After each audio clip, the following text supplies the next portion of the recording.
I just want to thank you all for joining me on this sacred journey into the wisdom of God, this great adventure that we're on.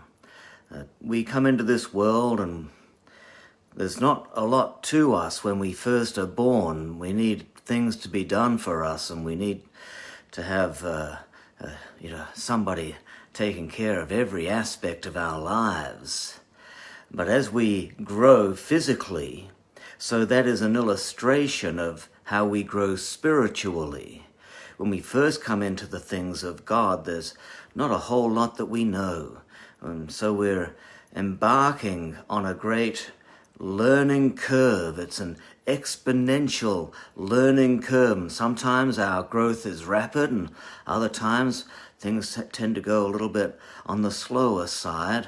But nevertheless, as long as we are progressing, as long as we're heading in the right direction, we might encounter a few bumps and lumps and occasional hindrances on our path. Sometimes we might deviate and go off the path.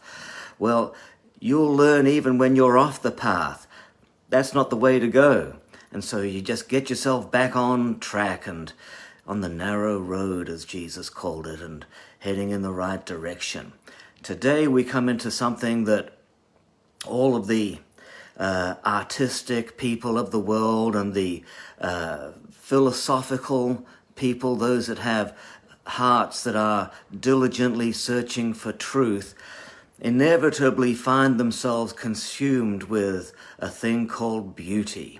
Or in Psalm 96, it begins here, it says, "Sing a new song to the Lord." Here we are again, bringing something new, something fresh, blessings of God being new every morning. And when we are people of worship, genuinely seeking God and worshiping Him, then you'll find that there will come on occasion, sometimes on several times on an occasion, you'll have new songs arise in your heart. You might start off singing an old song, but by the time you get through, there's something new bubbling up within you. And truly, this is how God wants us to be, where there is something new within us and something fresh, new life, new freshness, new worship coming up within us, so that our lives aren't boring, so that our lives aren't continually living in mundanity, being mundane and just going, eking out an existence, but there's something fresh and alive within us. And worship helps us to encounter that and to engender that within our system. And it says, verses 4 through to 9, Psalm 96. This is what I wanted to get to. God is great and worth 1,000 hallelujahs. His terrible beauty makes other gods look cheap. God made the heavens. Royal splendor radiates from him. A powerful beauty sets him apart. Everyone worship. Worship in awe before the beauty, in awe before the might. Bring your gifts and celebrate. Bow before the beauty of God. Here we're encouraged to become voyeurs of a beauty pageant. When we talk about beauty, we're speaking about something very specific. Beauty is order in the world. It's actually a mathematical term. And it speaks about having a sense of order.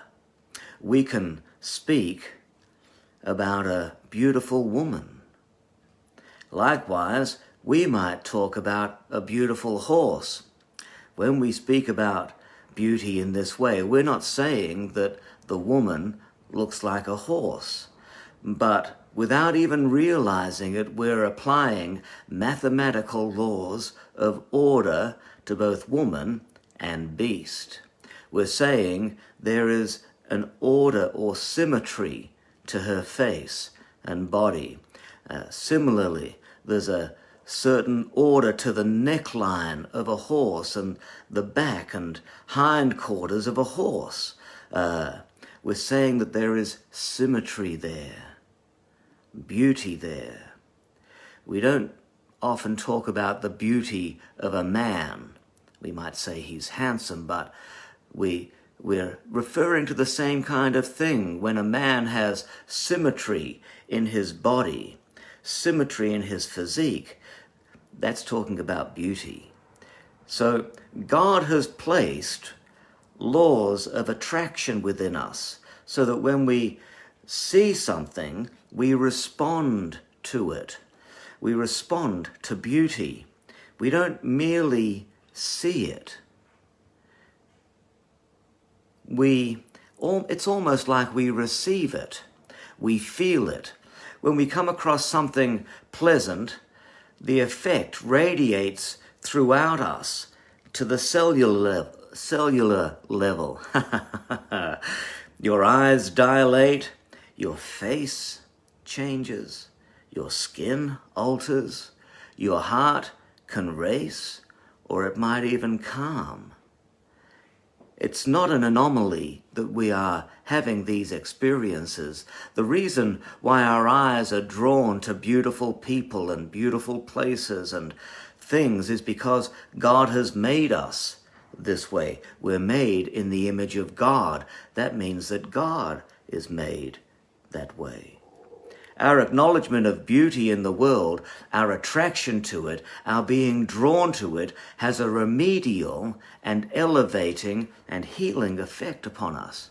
Beauty heals and restores, and it redeems us. I remember a man who was struggling with intense depression, had been depressed for 10 years, and I'd painted a painting once where it depicted a vision that I saw of heaven. And I just said to him one afternoon, I said, why don't you look at that painting until I return? And I left for about 20 minutes, and when I returned, his depression had lifted. For the first time in 10 years, he experienced freedom, and he maintained it. It wasn't something that was there for a moment or just when he was looking at the painting, but he maintained it. Sometimes you might be struggling with depression and you'll feast your eyes upon something that is beautiful and the depression will lift from you. Yes, that's the effect of beauty that beauty can have upon us.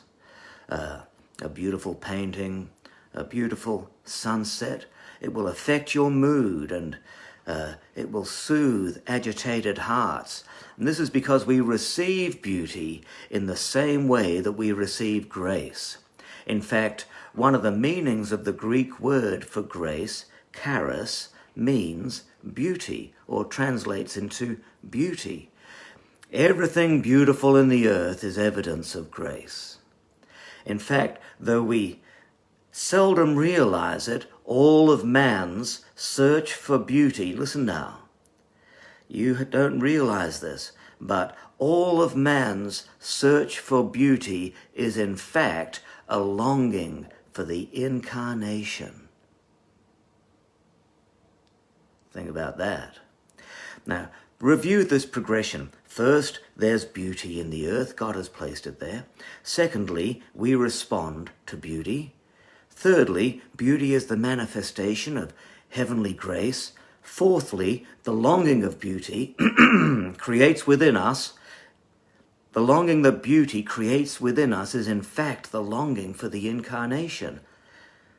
That means that the incarnation is God's beauty made manifest. Jesus is God's beauty made manifest.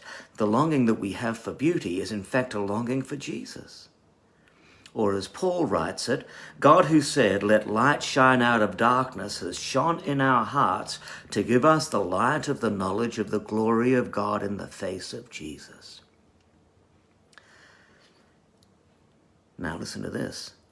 Paul also said, "By beholding, we are changed." So by beholding the beauty of God, we, you, me, we're made beautiful.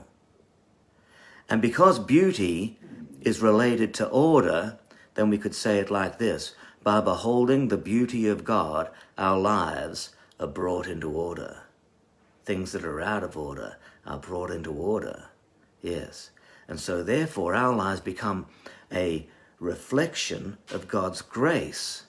And by becoming a reflection of God's grace, we show beauty in the world and bring about change in the world around us. My, that's deep wisdom from the Psalms today. God bless you. We'll see you again tomorrow.